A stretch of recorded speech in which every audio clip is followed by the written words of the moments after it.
Hi, welcome back to What's Workin'. I'm Nicole Erkin with my brother Ross Kenneth Erkin, and each week we're highlighting young entrepreneurs and thinkers who are changing the world today. And today we have Rob Biederman, who's the co-founder of HourlyNerd with us.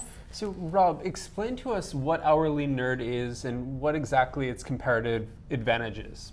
Great, so thanks for having me on. HourlyNerd is a company that is changing the way that we think small businesses are acquiring and utilizing talent, particularly on the extreme high end. So what we currently have established is a supplier base of 700 MBAs from the top 20 programs, and they're doing hourly tasks for businesses that probably have between 2 million and 100 million in revenue, and they tend to be finance, consulting, investment banking type tasks.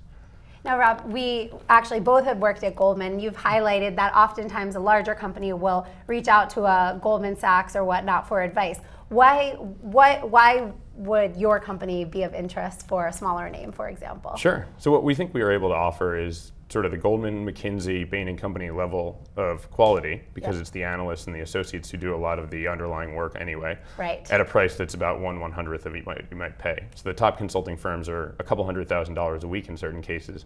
Our MBAs who've just finished there and are now in business school work for $35 to $70 an hour. Right, and we know that the analysts are the ones staying at work till 3 a.m. anyway. So just to jump on that though, you're in the middle of business school, you're at HBS, you have another year ahead. Talk to us about, this was actually generated from one of your classes. Have you noticed that Harvard Business School is trying to promote more entrepreneurship? Are there people like-minded like you that are starting these kinds of companies? Oh, absolutely. So these days, it's a complete turnaround from what you saw in 2006, 2007, where investment banking or private equity were the really cool things to do. These days, everybody wants to be an entrepreneur or do a startup or work in social enterprise.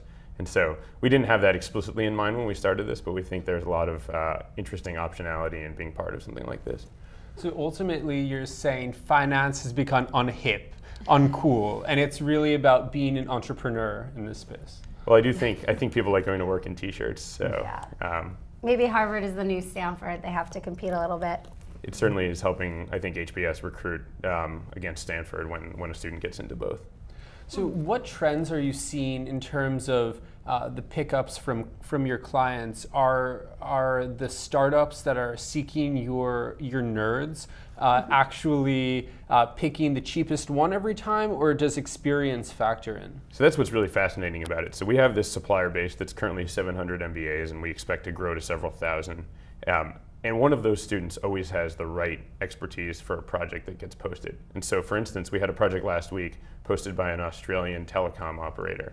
We saw one bid of $1,400 from an HBS student with traditional consulting and private equity background, and then somebody from Darden at the University of Virginia bid on the same task for $2,500, but who had exactly the right expertise at a big telco, and it was actually the Darden student who won. So we think that's fascinating. Yeah, I think it's really fascinating. We were talking before, it's interesting from the business school perspective, these students actually are looking to gain experience. How do you filter the candidates that are actually providing the services, and what value does that add them? And then how do you make money? Great, so we do the filtering in three main ways. So first, you have to have a .edu address for one of the top 20 business schools for now in order to participate. And then, so businesses will pay us upfront when they've agreed upon a consultant. And then the student will only receive the money when they've completed the task in a way that's satisfactory to the business. The last way is that when you complete a task, the business will provide you with feedback, which then in the future when you're bidding, businesses will see alongside your resume and your pitch. For the student, it's a great experience. So first, they make money, and business school costs a lot of money. I think the total cost of attending Harvard this year is $91,000, wow, including everything. Secondly, it's a great way to try out a new industry. So let's say you were a consultant or you worked in banking before school and you want to move into private equity or something like that. It's a great way to try out a task. It's also a great way to build up your resume. So if you're going into an interview in an industry you've never worked in, you can say, but I did this task, on the side. There's this business owner who's willing to give me a recommendation. Last question, are you finding that when you're searching for VC money, which is obviously the next step in this venture, you're cold calling, you're using your networks? What is the actual strategy? So we're doing it in several ways, but doing a lot of cold calling. We are using the Princeton network, the HBS alumni network, and it's a company that at this stage we're only looking to raise $500,000 to $750,000 just to fund a technological upgrade. It's a story that's great for angel investors and also early stage seed funds.